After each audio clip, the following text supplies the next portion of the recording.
Hey everyone, I wanted to give y'all a tour and give y'all some advice on a few items you might want to get if you're new to the RVing lifestyle. I wanted to start off by saying thanks to everyone who supported us through the whole cancer thing. I'm still going to a lot of follow-up appointments and we're still doing that, but we're very positive that the outcome has been good from the 2 surgeries that I had. Before I talk too much more about that, come on over here and I'm going to give y'all the outside walk around first and then we'll go inside. So we'll start with the pass-through storage here. One of the most important things on your RV or fifth wheel, pass-through storage. You got to be able to keep a large amount of stuff in storage. I don't know how good of a shot you can get there. Actually, if you let me open up the other side, you'll get some more light. So complete pass-through storage over here. One thing I want to talk about is that this RV is all aluminum framing, which you can see in here, and it does have this in-command system which controls everything in the RV, and that's I'll talk more about that when we get inside. So you can see I've got all my tools and stuff. These are slam latch lids, so you can just drop them down, and everything. This is a one-piece vacuum bonded siding. If you've done your research on RVs, you'll see that there's a few different types, and you'll notice a lot of the things on this. It's a mid-range RV. Astoria is made by Dutchman, which is made by Thor, but it's a mid-range. It's not. It's got some features of the higher range ones. It's got some features of the lower range ones. So keep an eye out. One of this is a good thing to have the one-piece vacuum bonded. It's obviously not as good as something like the full body paint, like the Automotive paint job, which you'll find on the much more luxurious higher end ones.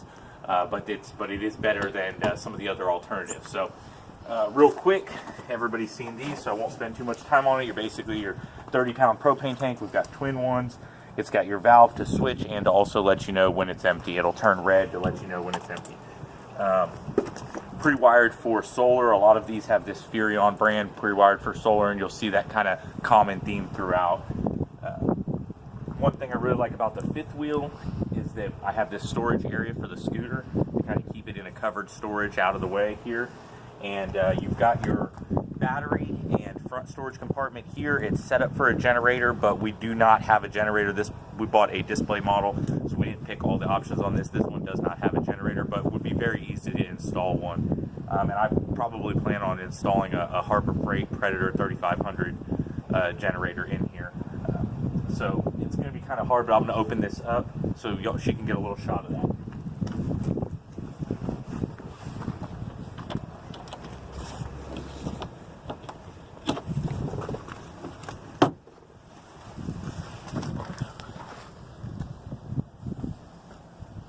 So I've just got my scooter stuff stored in there, but it's also your battery compartment and access to your front leveling jacks there. Okay, so, and we've got some nice LEDs on the front right there too. So, another thing here, your pin box. So this trailer is 8,800 pounds dry, and the gross vehicle weight's 11,600. 8,800 dry, 11,600 is the gross. We're probably about 10,000, 11,000 now. We'll get it weighed though before we get on the road. This pin box is rated at 15.5 Lippert. And this is what we added. If you can zoom in on this right here, the brand and the part number. It's called a Warlock. And the reason I got this is because you'll see the key is like a different style. I did a little research into it, and I'm no locksmith. I don't know a whole lot about it, but basically found that people said that this type of lock is a lot harder to pick, because I actually saw some people who picked the locks, the regular style lock, very easily on these. So what good is it if it's a big... And so that locks it, your kingpin right there, so someone doesn't drive off with your trailer. So we won't spend too much time on this, but that's a Warlock brand, and I would recommend that.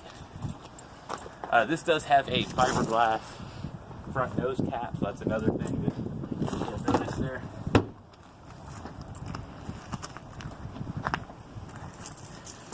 All right, round to the other side.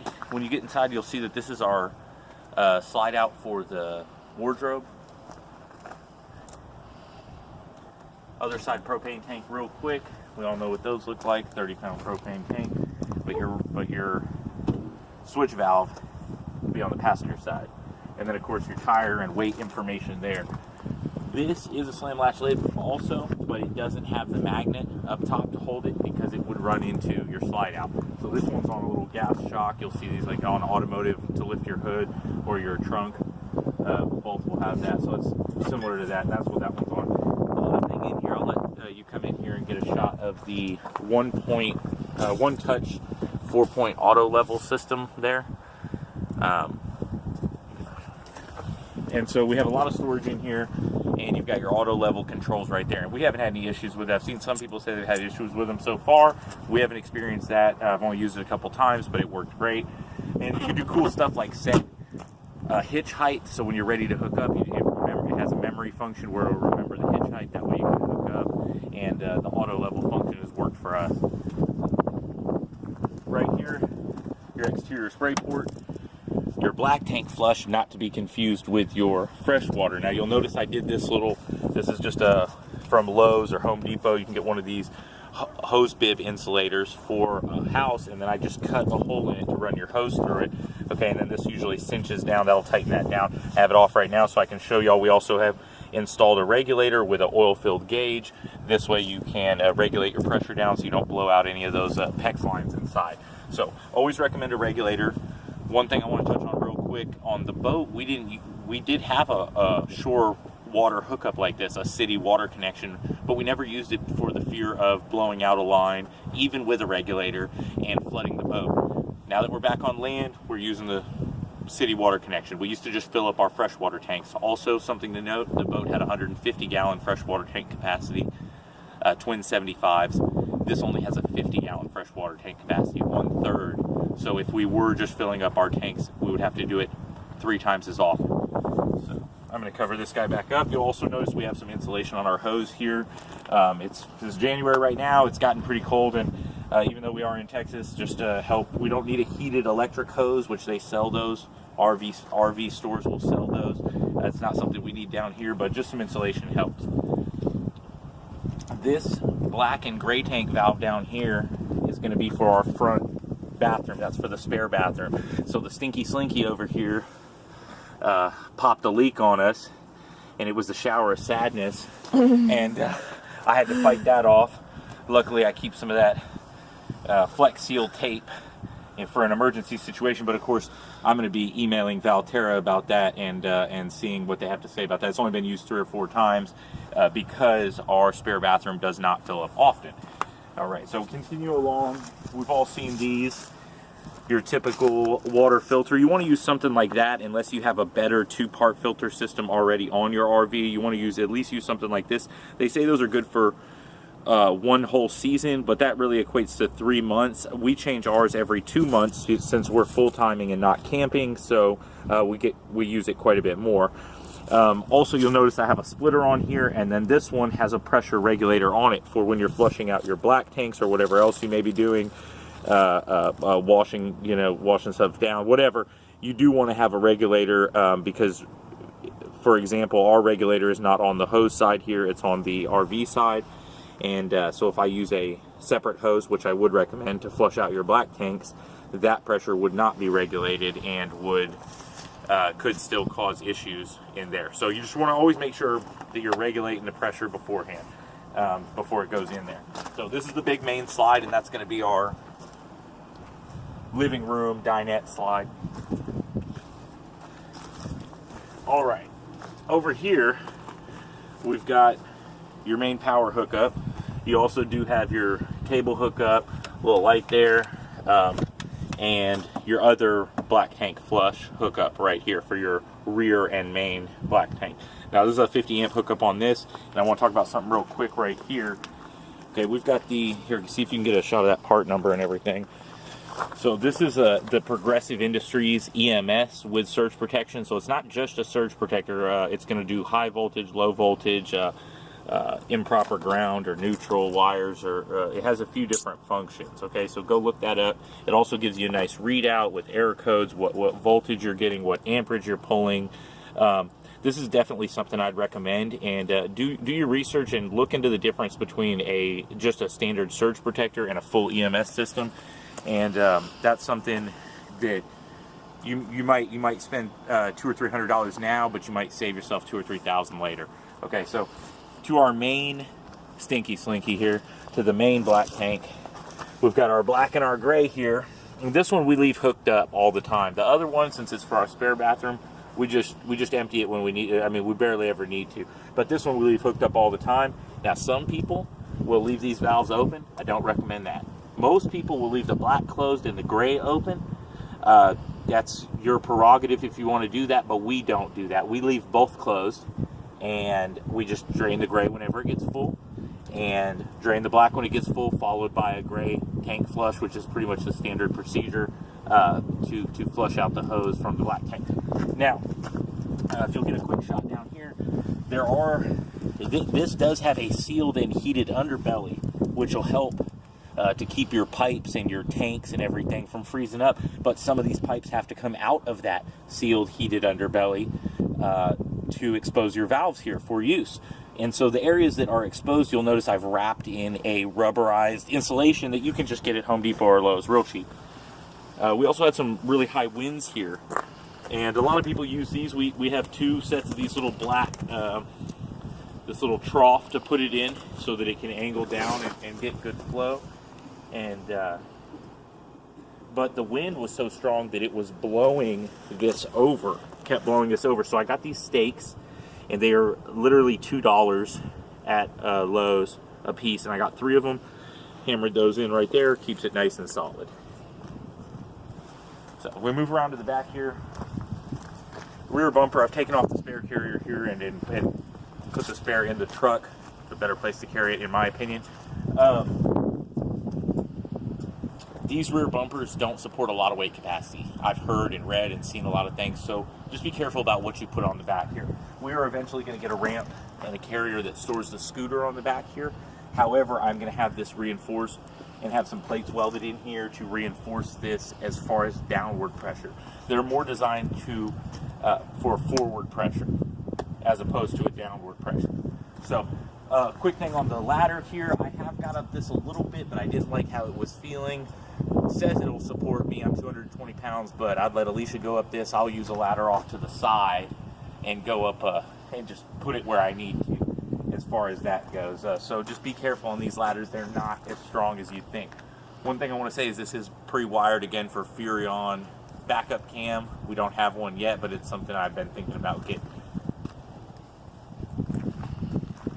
All right, as we're continuing around here, outdoor kitchen, again with the slam latch lids and the magnetic top, decent countertops. It's faux, it's not real, obviously, and it's kind of that laminate. But the countertop inside you'll see is a one-piece solid surface Korean countertop. But this little countertop is just a laminate piece, much like the ones you'll see inside in the bathroom. So you've got a slide out 2-burner stove top here. These are pretty common for the outdoor stove with the one big burner, one small burner, and your windshields there. And when this pulls out, it'll actually lock out, and there's a hose under there that will come down and attach to your gas valve right here so that you can hook that up. And you got your fridge, which we actually keep unplugged and off when we're not using it. There's no reason to pull the extra power. So we'll drop that guy down. This is some of your access points for maintenance on stuff, okay? So, or for repairs or whatever, if you need to check something. This is going to be your water heater. This one's going to be your fridge. This one's going to be your furnace. You'll notice that we've added this little, they're designed for RVs. You can get them at like a RV outlet mall or RV superstore, the places around here, or you can order them online. But this is to keep critters from getting in there. And so we put one on the furnace. We need to go get one here. They make the exact size for this, and they also make 3 little piece one that goes here for your fridge. And we need to go get those too. So we've got the awning and the outdoor speakers, and your setup for your outdoor TV if you wanted to mount one. We probably will never do that. But one thing I like about the awning and stuff like that is because of the in-command system I showed you earlier, we can control it all from your phone.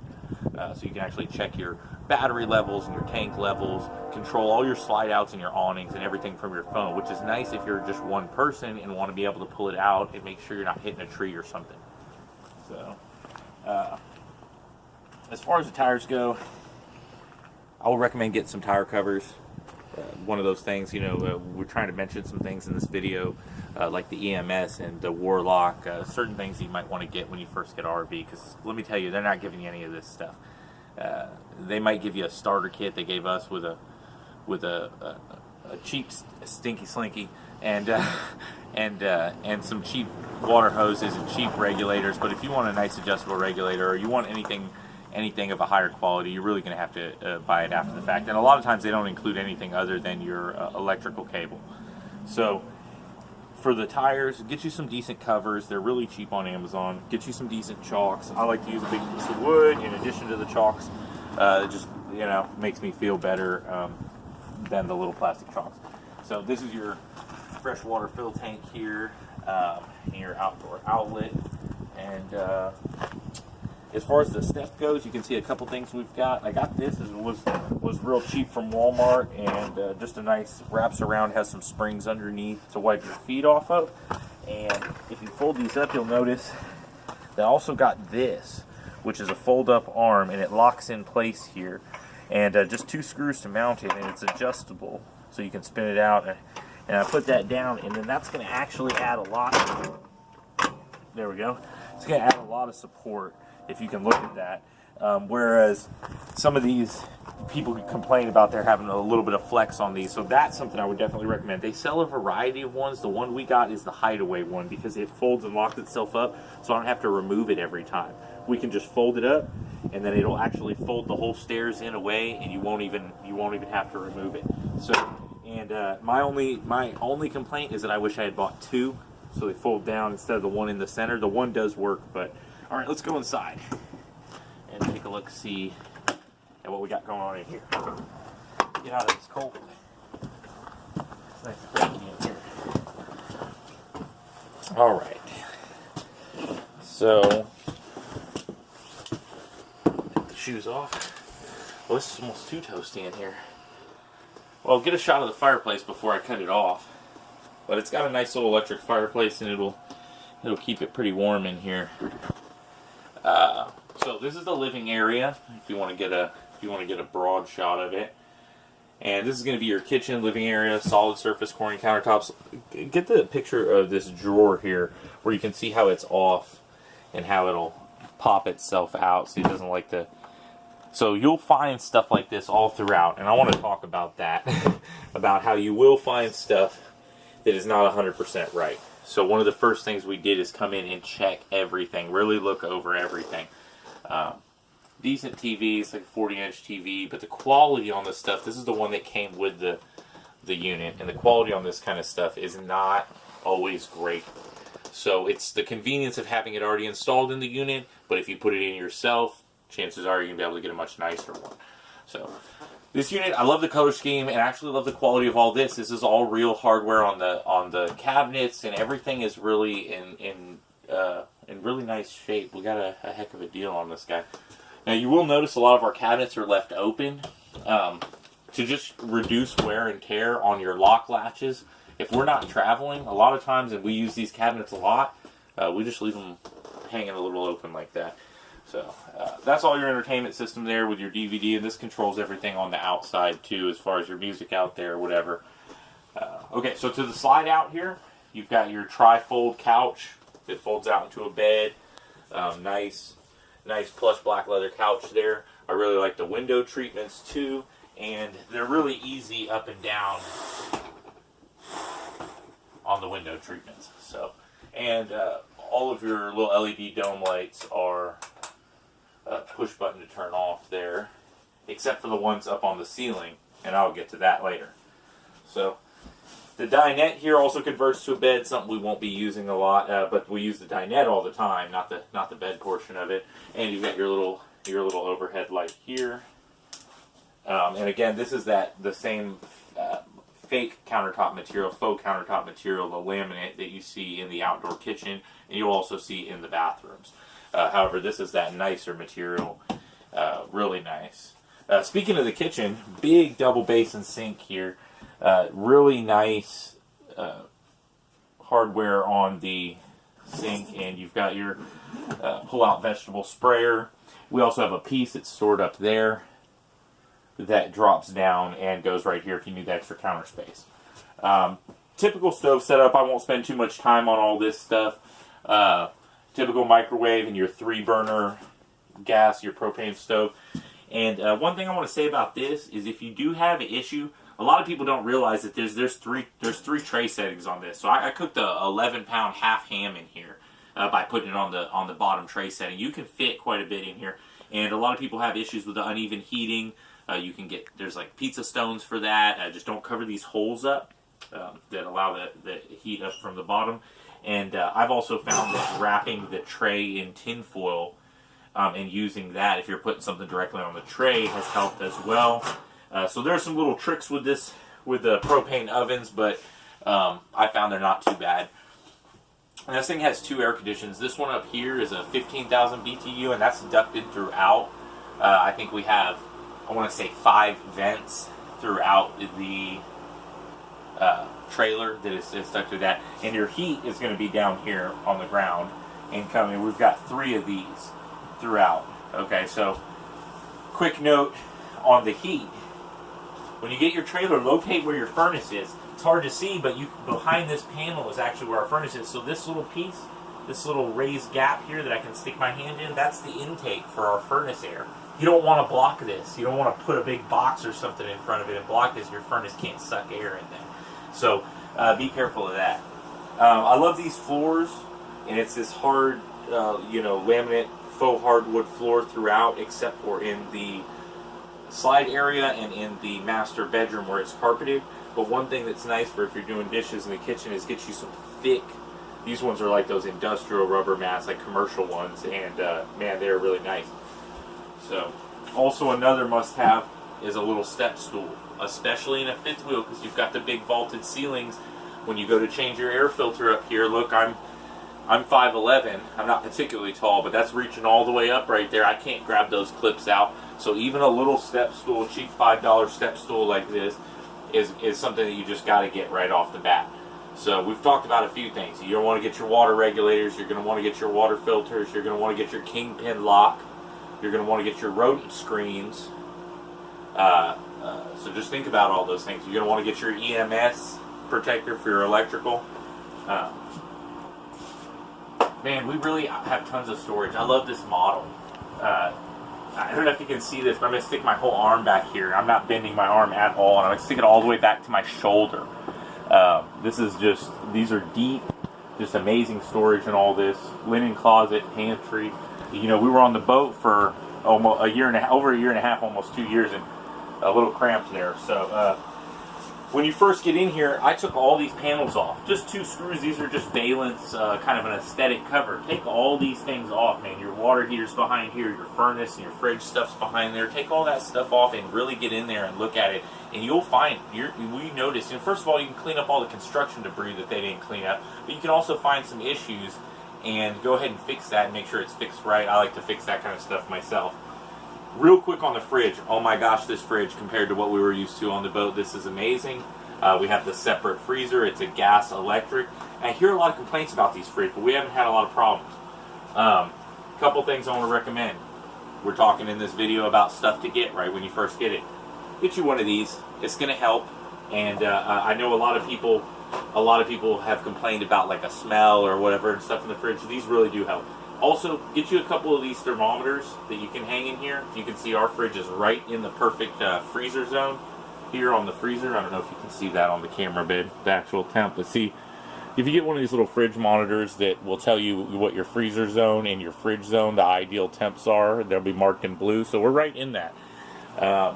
And another little tip and trick, if you don't think you can fit a lot in these freezers, these big pizza boxes, one of them straight up on the side here will fit like that. They won't fit long ways, but you can fit one pizza in there. Alright. For the fridge, a couple things I want to talk about. Again, get you a little monitor. People say that they have trouble keeping their fridge to temp. Look at our temp on that one. Can you get that, babe? We're actually a little bit below. Our fridge is ice cold right now.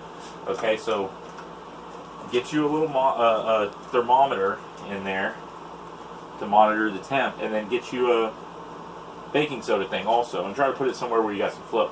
Now look back behind here. I'll take this out real quick. If you can look back behind here and see how much we're frosted up. And we've already defrosted it once too. We've been in the trailer for about 3.5 months, almost 3.5 months. Yeah, about 3.5 months. I've been out of surgery about 3 months now.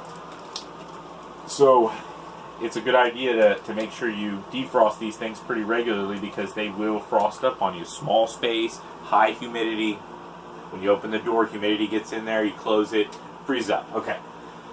One more thing, and I'll have you come in and get a shot in there, is how you adjust these. And man, talk about a really lame way, but you just have to slide this slider up on one of those metal fins, and I see tons of complaints about people saying they can't get the temp cold enough, or that slider, it gets some moisture there, it slips down, and then all of a sudden their fridge isn't cooling enough. We have had no problem keeping the temp cold on this because I put a small shim in that plastic slider that goes on the metal fin.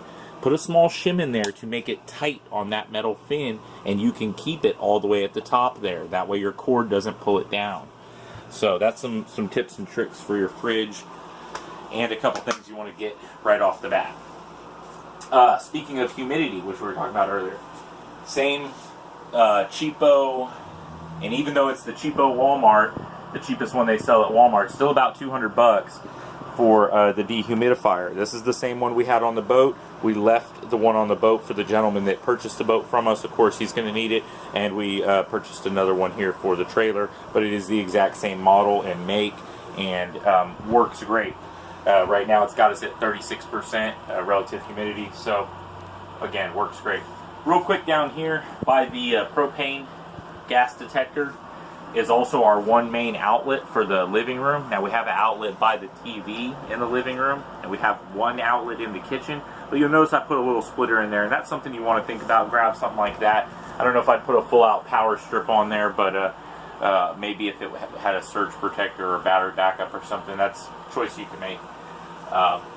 Dometic thermostat, that's just going to control the heat and AC for the 15,000 BTU up top, and for your furnace, for your gas furnace. But the AC in the master is separate than this, and we'll talk about that when we get in there. We did get a bunkhouse model, even though we don't have kids and we don't usually have visitors. It allows us for a lot of storage. And another thing I've noticed is that the resale on bunkhouse models seems to be not only easier to find a market for them, but a little bit higher too. Seems to be harder for people to offload used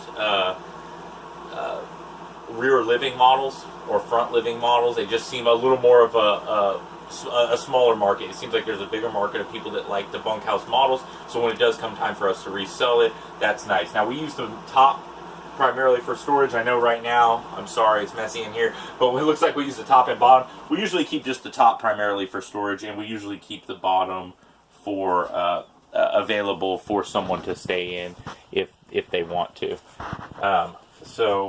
And then underneath that is perfect for us to slide our dirty laundry hamper, and we also have our 12-volt fridge from the boat. We left the 120-volt fridge on the boat for the new owner. However, we kept our 12-volt fridge, and I'll tell you, that thing comes in handy for long road trips. Put it up in the cab of the truck with you so that you can have snacks and treats and drinks and stuff in the cab. And it also comes in handy for defrosting this fridge, since they need to often be defrosted. You can move what little food you have in there over to your 12-volt fridge, defrost this guy, and then move it right back over. And we plug our 12-volt fridge in right here.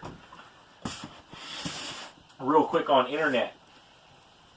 If you're traveling in your RV, boat life, you're going to need internet, and you're not going to have a typical internet service provider. We use a hotspot service. We use NetBuddy. It's on a grandfathered in AT&T unlimited plan. So it is a truly unlimited data plan. I've used 100 gigs in a month, and I was not throttled down. They keep the speed, you're at the high speed all the time. I constantly test my speed. We stream everything on HD, and so I really recommend that. $60 a month, and that's what we do for internet. A lot of people ask us, well, what do you do for internet? You live in an RV, you live on a boat, what do you do for internet? A lot of the RV parks don't have internet, or like the marina we stayed at, they have internet, and it's free, but it's spotty. Sometimes it doesn't work fast, or it won't stream at high definition quality. Let's move on to the bathroom real quick. I want to show you something about the door here. You'll notice, if you come over here and get a shot straight on, you'll notice the flex there. You're going to find a lot of things like that where it flexes, and you can. So I would just shoot another screw or a brad nail in there. There's more than a few trim pieces I've had to do that with. So, I'm sorry about the length of this video. I know we're going a little over our usual time frame here, but I'm trying to cover a lot. So, in the bathroom, we do have real porcelain toilets. Although both the shower and sink hardware is going to be the fake stainless steel. It's definitely plastic, and it's like a faux stainless steel look. You have a decent amount of storage in the medicine cabinet. Another one we leave open. One thing I wanted to talk about that we haven't gotten, that we do want to get, is a curved shower rod. We're going to get and install one of those because this is a much larger bathroom than the boat had. And the trailer has two bathrooms like the boat. The trailer and boat are about the same size. The boat was 34 foot, the trailer is 35 foot. Definitely some differences though. This bathroom is larger, but the boat bathroom was a wet bath where the shower was the whole room. So for that reason, the shower on the trailer is actually smaller than on the boat. And I hit my elbows on the shower curtain all the time because the shower head is on the side here. You're standing, you're not standing lengthways in the shower. You're standing the short ways, and my elbows are. So we want to get a curved shower curtain. You have a nice skylight in here. Of course, one of your ducted AC vents. And a manual lift vent here with an electric fan, 1-speed electric fan. Now, in the living room, you've got an electric lift one, so you can't reach that one. It's on a button, and that's electric lift, and that's a 4-speed electric fan, a little bit nicer one up there. So, in the effort of trying to finish this up pretty quick, we'll just hit the master bedroom, and then we'll say bye to y'all for now, but we'll do the master bedroom real quick. The in-command system, I won't go over the whole thing, but if you can take a look at the screen, I don't know if you can get the screen in there, and so we just haven't changed. The factory password is 0000 to get into that thing, and you can change all your lights, and I like how you can reorder these. You can pick them up, you can drag them, put them where you can do your awnings, and remember, anything you can do on here, this is essentially an Android tablet. You see it running the Android OS on it, and it's you turn on your water heater, your water pump, propane, electric, both. You can even view your tanks and your battery levels, and so play around with that. That thing's pretty cool, and anything you can do on there, you can do from your phone on Bluetooth, which is nice. There's your fan control right there too. Oh, a little fiasco with these lights, man. These lights, you can only turn them on and off from this switch, the overhead ones. These three, the LEDs and the bed ones, you can control from the light itself, which would be nice when you go into bed. You could turn it off. The problem is you can turn all three of those off, but then the overhead lights are stuck on unless you get out of bed and come turn the switch off. So I will be changing these to the push button lights at some point.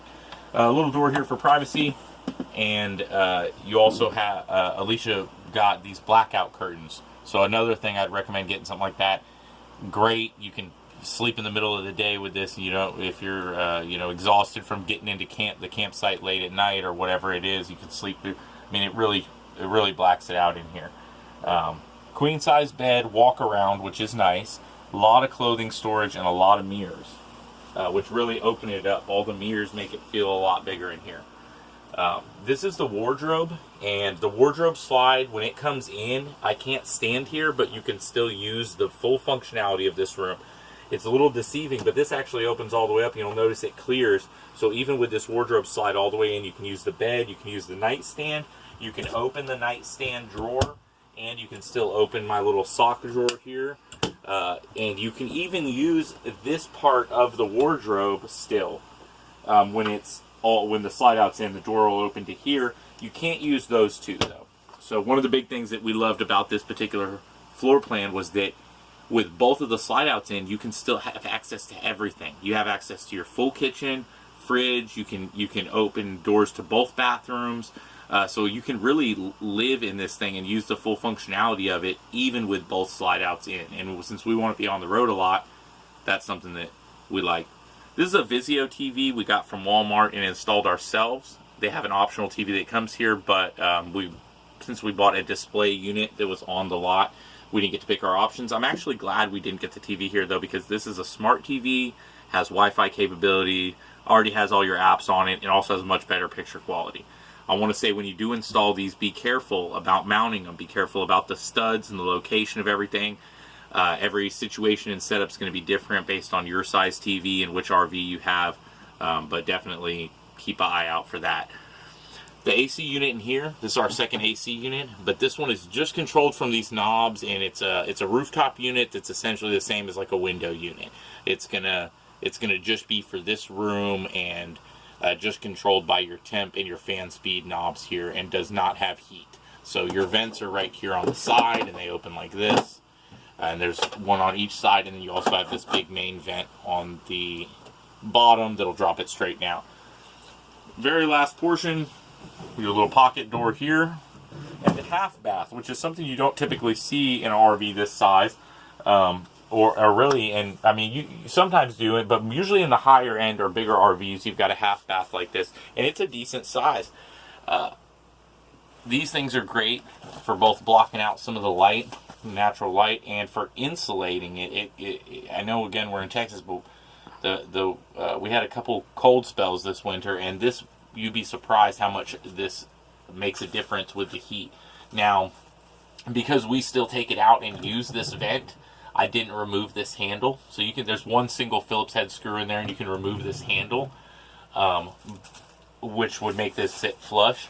But instead, to make it easy to use, I still leave the handle in there, and I just slot it up like this and kind of push the corners up in, and then it doesn't put pressure on that handle, and it hangs down just a little bit, but all four of your corners are in, and this whole side's in, and it still works great. So I'll let her get a shot of the bathroom. Oh, a couple things in the bathroom I wanted to talk about. This little toothbrush holder, and I actually found that on an RV specific page, and I thought that was really cool just because it keeps them secure in there. And then your toilet paper roll holders, the ones that it comes with are cheap, and you have to screw them in, and they left them unscrewed for us so that we could put them where we wanted. But these ones, not only are they much nicer, but they're adhesive on with this large 3M piece, and so you're not actually having to screw or drill into your walls. So I think that's about everything. And so that's our new home, y'all. And those are some things to think about. Think about your insulating covers. Think about vent covers, things to keep rodents out, your power protections, your water filtrations. A lot of it's very similar to the boat, and I hope we see y'all again soon. Thank you, everybody, for your support through all my cancer procedures and the battle, and we really appreciate y'all hanging with us. So a couple things we missed that I forgot to tell you about. Your return air vents here on the heater for the furnace return air vents. They sell filter kits for them, but they're really quite expensive for what you're getting. And if you look for the cut to fit kits, I got basically for like 11 or 12 bucks, I got the, enough where I'll never run out. A lifetime supply of these things. I could cut out 100 of these things, and so you can change them whenever you need to. And you just take these two screws out, and you fold this over the side so it stays tight, and you insert that back down in there, and it's going to filter your return air. And it doubles as for another feature is it also keeps you, say your wedding ring were to fall off and fall down in there, this will also catch it so you're not digging through there. So that's a kind of an extra bonus feature of your return air filter. And a couple things I grabbed out of our pass-through storage that I forgot to mention to y'all too. These are Valterra add-on wastegate valves. Okay, so this is just going to connect onto your output pipe for your black or gray tanks or both, and add an extra gate valve right here. Okay, and what people use these for, a lot of people use them to prevent some drip from the caps when you take the cap off, but which is a common thing I see on them, but really more often what they're used for is to fix a broken valve problem until you can get it to the repair shop or go get new parts and repair it yourself. So we actually keep 2 of these in case we were to ever have a valve failure on either our front gray and black or our rear gray and black tanks. No matter what happened, we would be able to fix it and at least get us down the road so we're not leaking out the black tank all over the road. So one last thing that makes it way easier whenever you're filling your water tank, especially if you don't have a wonderful wife to help you like I do, is one of these, and they're, you know, I mean, I want to say this thing was like $2, and it just screws onto the end of your water hose, and it has a little shut-off valve. It also has this, which is slightly smaller than the water hose, and that makes it easy to go into your freshwater fill tank. Plus, whenever you get to the end, you can cut it off and then go walk around and turn your hose off. For example, our water spigot's on this side, but our freshwater fill is on this side. So that's something to think about. Couple bucks here. These aren't too bad either. And like I said, I got a whole roll of this material, I want to say, for $11.99. So, all right, we'll see y'all next time.